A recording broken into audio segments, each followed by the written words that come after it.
देश में जब जनसंख्या बढ़ती या घटती है तो चुनावी क्षेत्रों की सीमाएं भी दोबारा निर्धारित किया जाता है। अब एक प्रॉब्लम आ जाती है, अगले साल क्लासरूम में नए स्टूडेंट्स आने लगते हैं, तो इसका सोल्यूशन क्या है?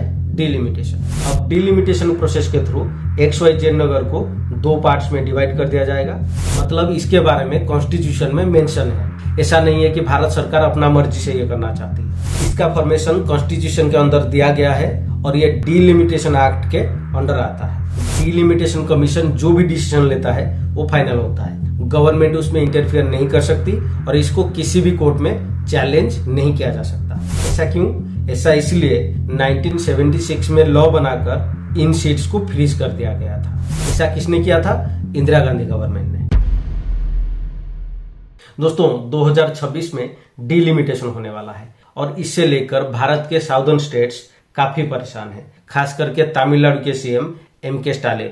तो डिलिमिटेशन क्या है? इस वीडियो में मैं आपको सिंपल तरीके से एग्जाम्पल के साथ इसके बारे में बताऊंगा। इसमें आपको एक ओवरऑल नॉलेज मिल जाएगा डिलिमिटेशन के बारे में। तो इस वीडियो में मैं आपको बताऊंगा कि डिलिमिटेशन क्या है एग्जाम्पल के साथ, इसका पर्पस क्या है, क्या ये कॉन्स्टिट्यूशन में मेंशन है, इसको कंडक्ट कौन करता है, इसका शुरू कब हुआ था और आखिरी बार कब किया गया था। अगर सिंपल मीनिंग देखें डिलिमिटेशन का तो इसका मतलब होता है सीमांकन करना, यानी किसी भी चीज की सीमाएं तय करना। और जब हम इलेक्शन की बात करते हैं तो डिलिमिटेशन का मतलब होता है चुनावी क्षेत्रों की सीमाएं तय करना या उनका बाउंड्रीज या सीट्स को रीडिफाइन करना। देश में जब जनसंख्या बढ़ती या घटती है तो चुनावी क्षेत्रों की सीमाएं भी दोबारा निर्धारित किया जाता है ताकि हर क्षेत्र का उचित प्रतिनिधित्व बना रहे।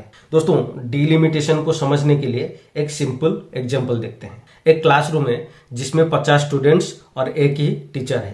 पहले सब कुछ ठीक था, हर स्टूडेंट को इक्वल अटेंशन मिल रही थी और टीचर सबको पढ़ाने में कैपेबल थी। अब एक प्रॉब्लम आ जाती है, अगले साल क्लासरूम में नए स्टूडेंट्स आने लगते हैं। पहले 50 थे, अब स्टूडेंट की संख्या बढ़कर 100 हो गई, लेकिन टीचर वही एक है। तो रिजल्ट क्या होगा? पहले एक टीचर 50 स्टूडेंट्स को पढ़ाता था, अब उस पर 100 स्टूडेंट्स का लोड आ गया। इसका मतलब ये हुआ कि हर स्टूडेंट को कम अटेंशन मिलेगा। नए स्टूडेंट्स आने की वजह से टीचर सब पर उतना फोकस नहीं दे पाएगा जितना पहले देता था। तो इसका सॉल्यूशन क्या हो सकता है? क्लास में एक और टीचर लाया जाए या फिर क्लासरूम को दो हिस्सों में बांट दिया जाए ताकि हर सेक्शन में कम स्टूडेंट हो और टीचर सबको इक्वली पढ़ा सके।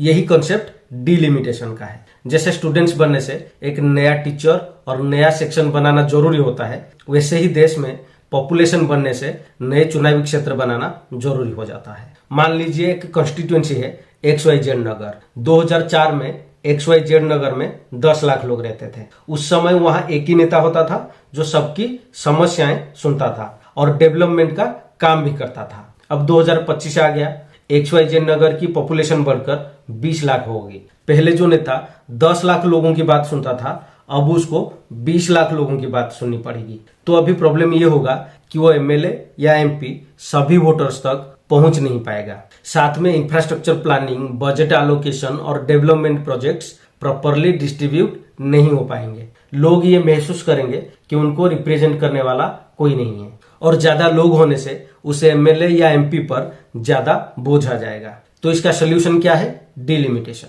अब डिलिमिटेशन प्रोसेस के थ्रू XYZ नगर को दो पार्ट्स में डिवाइड कर दिया जाएगा, XYZ पूर्वी नगर और XYZ पश्चिमी नगर। अब पहले एक ही MP या MLA होता था, अब दो हो जाएंगे और दोनों एरियाज को बराबर रिप्रेजेंटेशन मिलेंगे। वोटर्स की आवाज को बेहतर तरीके से सुना जा सकेगा और डेवलपमेंट का काम भी अच्छी तरीके से होगी। तो डिलिमिटेशन क्या है? डिलिमिटेशन एक प्रोसेस है जिसमें चुनावी क्षेत्रों की सीमाएं तय की जाती है या उनका पुनर्गठन किया जाता है पॉपुलेशन के आधार पर। ये लोकसभा और विधानसभा दोनों के लिए होता है। और ऐसा क्यों किया जाता है? ऐसा इसलिए किया जाता है ताकि लोगों की आवाज को बेहतर तरीके से सुना जा सके। और साथ में डिलिमिटेशन ये भी तय करती है कि देश के हर कॉन्स्टिट्यूएंसी में almost equal number of voters हो, हर MP या MLA इक्वल नंबर ऑफ लोगों को रिप्रेजेंट करे और किसी के साथ राजनीतिक पक्षपात ना हो। तो दोस्तों ऐसा क्यों कि हर कॉन्स्टिट्यूएंसी में इक्वल नंबर ऑफ वोटर्स होने चाहिए? जैसे मैंने पहले बताया कि जब एक कॉन्स्टिट्यूएंसी में लोग ज्यादा हो जाते हैं तो डिलिमिटेशन के थ्रू उन्हें बराबर का रिप्रेजेंटेशन दिया जाता है। ये तो सही है, लेकिन हर कॉन्स्टिट्यूएंसी में इक्वल नंबर ऑफ वोटर्स क्यों होने चाहिए? देखिए, हमारा देश डेमोक्रेसी से चलता है, जहां सब लोग एक समान है और सबका समान अधिकार है। तो डिलिमिटेशन का पर्पस ये है कि देश के हर इंसान को बराबर का रिप्रेजेंटेशन मिले, सबकी बात सुनी जाए, कोई पीछे ना छूटे, चाहे वो किसी भी स्टेट से हो या किसी भी कम्युनिटी से। इसीलिए यहाँ 1 पर्सन 1 वोट 1 वैल्यू का कंसेप्ट लाया गया है। इसका मतलब ये है कि हर एक वोट यहाँ इक्वल है। इसे भी एक एग्जाम्पल से समझ लेते हैं। मान लीजिए 2 एरिया है, एरिया ए और एरिया बी। एरिया ए में 12 लाख लोग रहते हैं और वहां एक एमपी है।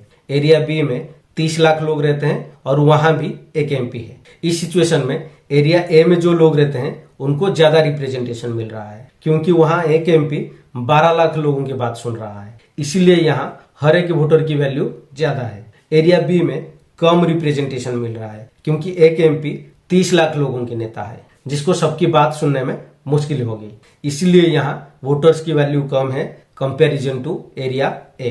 तो डिलिमिटेशन क्या करता है? या तो एरिया बी में एक एक्स्ट्रा एमपी देता है या एरिया बी को 2 कॉन्स्टिट्यूएंसी में डिवाइड कर देता है। इससे दोनों एरिया के लोगों को बराबर का रिप्रेजेंटेशन मिलता है और 1 पर्सन 1 वोट 1 वैल्यू का जो कंसेप्ट है वो भी बना रहता है। इसीलिए हर कॉन्स्टिट्यूएंसी को इक्वल नंबर ऑफ वोटर्स में बांटना जरूरी है। दोस्तों, डिलिमिटेशन का जो प्रोसेस है ये कॉन्स्टिट्यूशनल प्रोसेस है, मतलब इसके बारे में कॉन्स्टिट्यूशन में मेंशन है। ऐसा नहीं है कि भारत सरकार अपना मर्जी से ये करना चाहती है। इंडियन कॉन्स्टिट्यूशन के आर्टिकल 82 और 170 में ये क्लियरली मेंशन है कि जब देश में जनसंख्या गणना होगी तो उसके बाद हर कॉन्स्टिट्यूएंसी का डिलिमिटेशन किया जाएगा। आर्टिकल 82 के तहत लोकसभा सीट्स के डिलिमिटेशन के लिए पार्लियामेंट डिलिमिटेशन एक्ट पास कर सकता है और आर्टिकल 170 विधानसभा के लिए डिलिमिटेशन प्रोसेस का डिफाइन करता है। ये कहता है कि हर स्टेट में कॉन्स्टिट्यूएंसी की बाउंड्रीज और सीट्स की संख्या को सेंसस के बेसिस पर एडजस्ट किया जाएगा।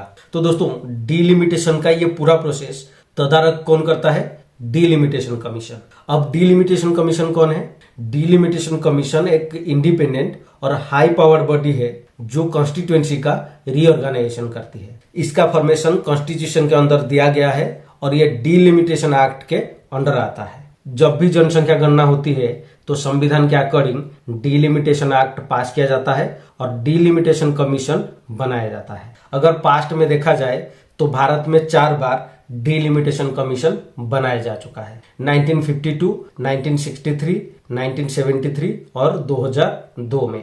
डिलिमिटेशन कमीशन का अपॉइंटमेंट प्रेसिडेंट ऑफ इंडिया के द्वारा की जाती है और ये इलेक्शन कमीशन ऑफ इंडिया के साथ मिलकर काम करते हैं। अगर इसकी मेंबर्स की बात करें तो इसका चेयरमैन होते हैं सुप्रीम कोर्ट का एक रिटायर्ड जज और मेंबर्स होते हैं चीफ इलेक्शन कमिश्नर और साथ में हर स्टेट के इलेक्शन कमिश्नर। दोस्तों, डिलिमिटेशन कमीशन जो भी डिसीजन लेता है वो फाइनल होता है। गवर्नमेंट उसमें इंटरफियर नहीं कर सकती और इसको किसी भी कोर्ट में चैलेंज नहीं किया जा सकता। दोस्तों, भारत के संविधान के अकॉर्डिंग हर सेंसस के बाद डिलिमिटेशन होनी चाहिए, मतलब हर 10 साल में भारत में पॉपुलेशन सेंसस होनी चाहिए और जैसे ही सेंसस खत्म होता है पॉपुलेशन चेंजेस को ध्यान में रखते हुए डिलिमिटेशन प्रोसेस को शुरू किया जाना चाहिए। भारत के संविधान यही कहता है, लेकिन ये साइकिल मेंटेन नहीं हो पाया। अगर आप देखोगे तो भारत में आखिरी बार डिलिमिटेशन हुआ था 2008 में, 2001 में जनसंख्या गणना हुआ था, 2002 में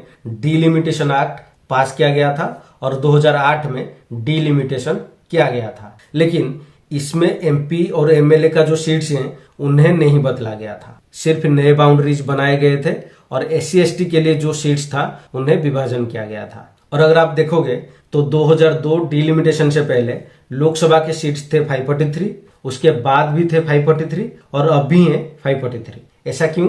ऐसा इसलिए 1976 में लॉ बनाकर इन सीट्स को फ्रीज कर दिया गया था। ऐसा किसने किया था? इंदिरा गांधी गवर्नमेंट ने। क्यों?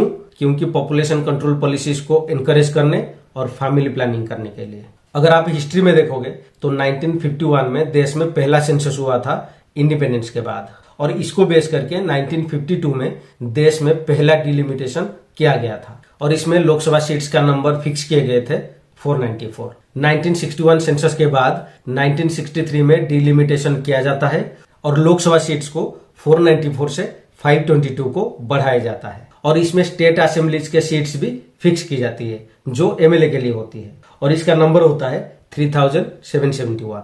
फिर 1971 सेंसस के बाद 1973 में डिलिमिटेशन किया जाता है जिसमें लोकसभा के सीट्स को 522 से 543 तक बढ़ाया जाता है और स्टेट असेंबलीज के सीट्स को 3997 तक बढ़ाया जाता है। लेकिन 1976 में इमरजेंसी के दौरान इंदिरा गांधी गवर्नमेंट के द्वारा कॉन्स्टिट्यूशन में 42nd अमेंडमेंट किया जाता है और डिलिमिटेशन को 2001 सेंसस तक रोक दिया जाता है। इसका रीजन क्या दिया जाता है कि पॉपुलेशन कंट्रोल पॉलिसीज को एनकरेज करने के लिए ये जरूरी है। 2001 सेंसस के बाद डिलिमिटेशन तो अलाउ किया जाता है लेकिन कॉन्स्टिट्यूएंसी के बाउंड्रीज को बदलने के लिए, लोकसभा के सीट्स को बदलने के लिए नहीं। इसीलिए 2002 में कॉन्स्टिट्यूशन में 84th अमेंडमेंट किया जाता है अटल बिहारी वाजपेयी के गवर्नमेंट के द्वारा, जिसमें लोकसभा सीट्स के डिलिमिटेशन को 2026 तक रोक दिया जाता है। इसमें सिर्फ स्टेट असेंबलीज के कुछ ही सीट्स को बढ़ाकर 4123 सीट्स किया जाता है लेकिन लोकसभा सीट्स को फ्रीज किया जाता है। तो अब अगला डिलिमिटेशन 2026 में होने वाला है। Thank you.